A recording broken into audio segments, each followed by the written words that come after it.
Hello everybody, my name is Nick Prather. I come from the Kansas City area. I've been in the sales industry for nearly 12 years.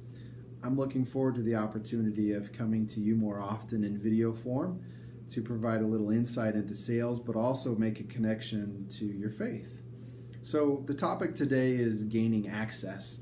This is probably one of the most common complaints I hear amongst my peers and salespeople alike. And again, having been in the sales industry for 12 years, I've earned the moniker of being a hunter. I promise you can talk to my past colleagues as well as bosses. This is one of the things that has set me apart from my peers is my hunting abilities. So what does it mean really truly to gain access? Well, today it means that you have to get past a number of hurdles. We hire gatekeepers now that man a desk, which isn't a new thing, but they also man the phone.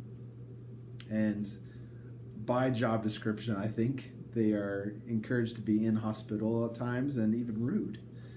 And we now have to deal with phone systems that are specifically designed to get in the way of your prospecting efforts. Likewise, creative email addresses. Is it the first letter of the last name, first letter of the first name? Did they add a period? Did they add their middle initial? Who knows?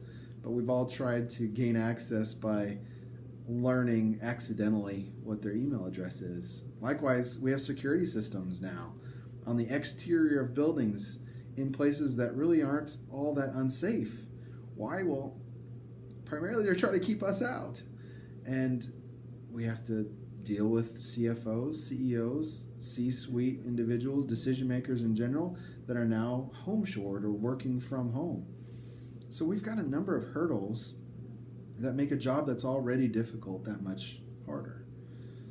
So as I was thinking through this idea of gaining access and what a frustration it is to a lot of sales associates, young and old, I had a story pop up in my brain from a number of years ago. I was a teenager, in fact, dating my now wife, who I have the privilege of celebrating 20 years of marriage to my high school sweetheart. So that's a fantastic benchmark in my life right now.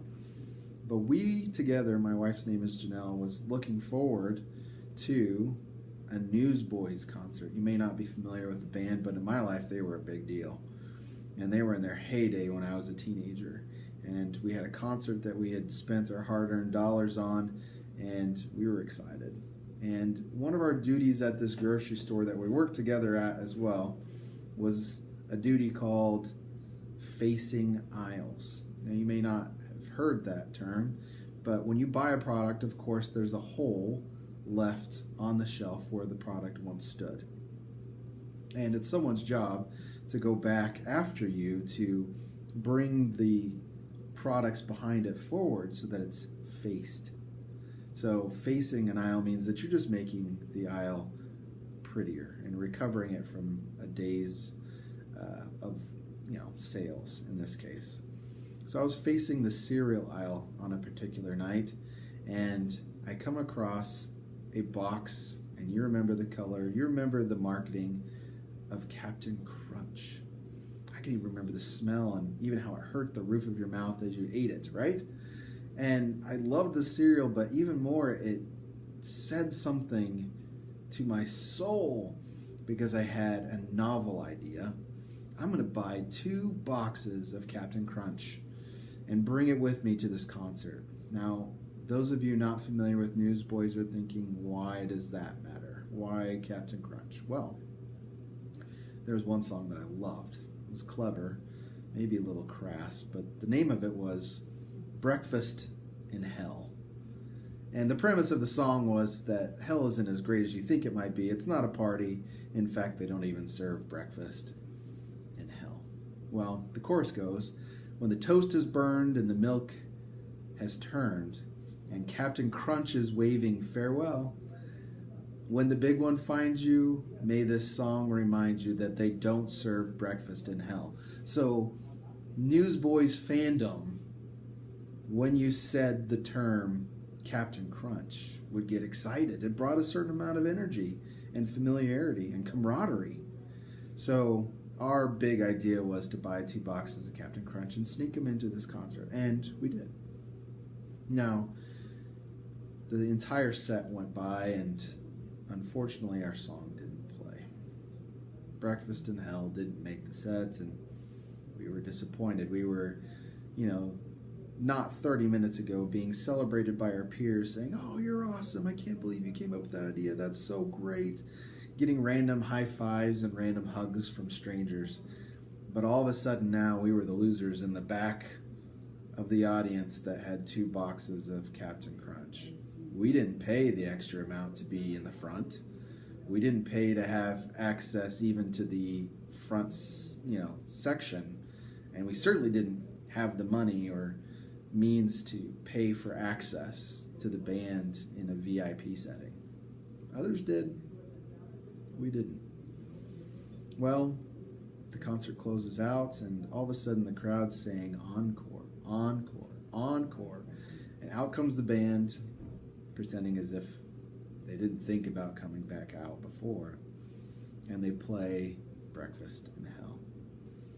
And we feel eyes turning towards us, and we hear the whispers in the crowd, and we feel now people shoving us forward.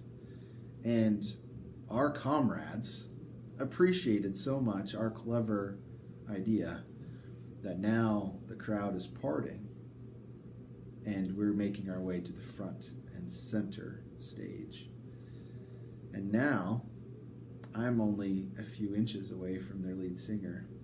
And as we're singing and as we're dancing and having a good time, the lead singer grabs my box of Captain Crunch, opens the box, tears the bag, and throws it in an arc across the audience. And everybody's going crazy. Everyone's grabbing cereal and stuff in their pockets. And all of a sudden the song's done. And me, my wife, my friends are all standing there, and we're just eating up what just happened. We had gained access like we had never expected. And people, again, are giving us high fives and congratulating us for having an idea they wish they had. And as we're standing there, we hear a call from one of the roadies. And the roadies are the guys that, break all the equipment down and pack it back up for the next gig. And he says, "Hey, are you the ones that brought the cereal?" And we seriously thought we might be in trouble because it was a disaster. As you can imagine, Captain Crunch, pulverized by hundreds of sets of feet, is not something that any janitor wants to see. And we walk over and sheepishly admit, "Yes, we're the ones who brought the cereal." And he says, "Hey, the band wants to talk to you." And he takes us to the backstage, and there sits our heroes, the Newsboys. And in this relaxed, casual manner, we sit around and we talk. And on top of that, they give us, autographs, and we joke and we have a good time, and back home we go. We gained access. You get it, right?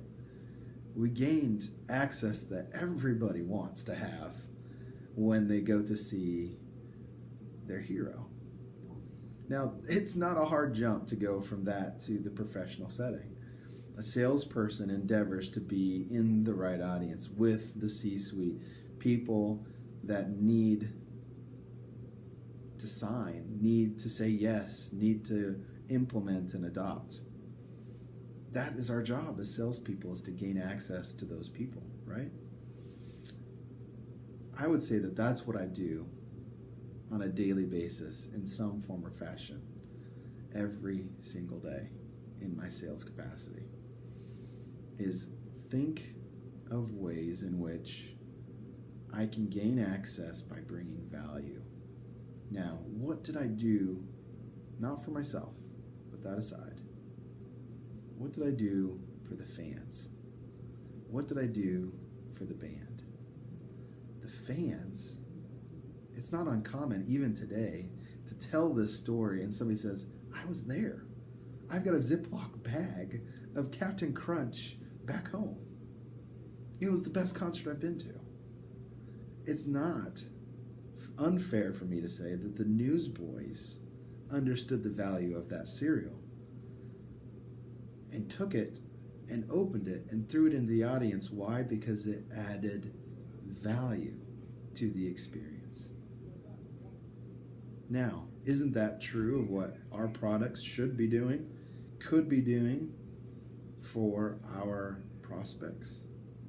And the answer is an emphatic yes. Hopefully you are rightly aligned with the product you believe in, not just the momentary benefits of, but the legendary benefits of. My product, I fully believe, doesn't just impact you today, but it impacts you for a long, long time. Now, I just have to have the audience, and I have to have the access to be able to illustrate that. It's your job as salespeople to add value. It's your job to help both their internal and external customers. And it just takes a little bit of ingenuity, and it takes a little bit of creativity to differentiate yourself from all the other people who are knocking on the door, who are sending emails, and who are dropping business cards and literature. I hope that in this role, in this setting, I can empower you, help you get beyond the feelings of hopelessness, to help you believe that your efforts are not in vain, but instead give you some form or fashion of hope on a daily basis as you go about your business. Now, I may ask for you to listen on how this applies to your faith. You see, I believe that we all want access to God. Now, God is kind of an imposing figure, would you agree? And if we go back to Scripture, as you can see behind me, Hebrews chapter 7, it talks about how people were tasked to gain access to God. It was clunky. And thank goodness it was temporary, but their means by which to gain access was a place and a person. They had to go to the temple. They had to seek out a priest to gain access to God. And as the Scripture illustrates, it wasn't all that effective. And so, to all of our hope and to all of our gain, we were given Jesus, who removed all the hurdles on our behalf, so that we don't have to be so clever. We don't have to be that different from the rest of our peers, but instead we just have to be us. I get to be me, and I still get to have access to God. Why? Because Jesus did everything necessary to remove the hurdles between me and God. And I'm thankful for that. Very thankful for that. So hopefully this has been an encouragement to you, both professionally and spiritually. I am wholly convinced that there are so many parallels and connections between our faith and business. And if that is true, it's worth a conversation, and it's worth a thought. And this forum here, it's my intention to make that connection for you, with you, and I look forward to the feedback and conversations to come. Again, Nick Prather from the Kansas City area, proud father of 6 kids, and certainly proud of my marriage of 20 years to Janelle Prather. Hope to see more of you. Hope you see more of me, and I welcome this opportunity.